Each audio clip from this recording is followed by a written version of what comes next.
Jay, I've got a question for you today. No, don't get too excited. Fall off your chair, right?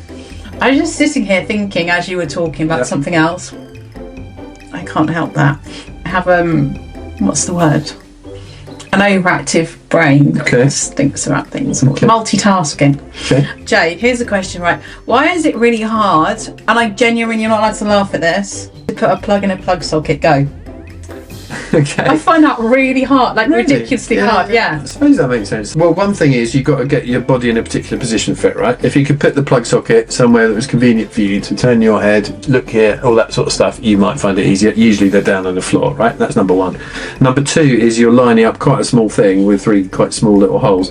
So you've got to have it lined up. And to have it lined up, you've got to see the pins. So when I do it, I would see the pins going in the holes, I suppose. The other thing is it's quite small. Often it's quite dark because it's lower down. I think it's probably a combination of all of those things. What do you think? Do you think it's more specific than that? You know, I think it's all of those things. Even if it was at eye level, I still think it takes me ages to line it up. But I tell you what, the worst ones are, right? So recently we were at the NOAA conference in America. I think it must have been on the first night. I was really tired, literally about to knock on your door and wake you up and go, Jay, I can't put the 2-pin ones in the round hole.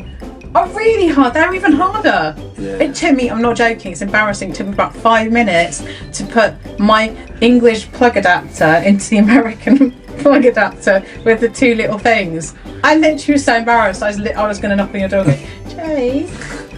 Well, I guess they often don't fit snugly, so you get a lot of tactile feedback when you're doing stuff like that on the whole, don't you? When things fit into each other, you can sort of go until it works. Yeah. But you can't with those because they're not brilliantly made, those adapters, are they? No, they're really. You don't know whether it's a good idea to just ram it in or not. I suppose that's probably a tricky thing to do without definitely being able to see you're definitely in the right place. Whereas a plug socket with a plug that's designed for that socket is going to be easier because at least you can sort of feel your way a little bit. But I never want to, I always 100% need to make sure that the switch is switched off. Yeah, otherwise you're going to switched off. I touch the top one to make it go in, and I worry if I touch that one and it's on, I might die. Yeah, try not to touch any inside of a plug, I would say. No, but then I can't put it in. That's how I work out how to put it in. So it's hard. I just have to turn it off. Yeah, that's a good idea. A little prayer. I think, general advice is turn the plug off anyone who's putting a plug in a socket, though. Did we not make that point?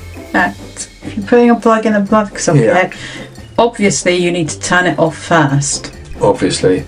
And then but don't touch any part of the plug. Don't touch any of the plug. And then as soon as you put it in and it's all safe, only then can you turn it on.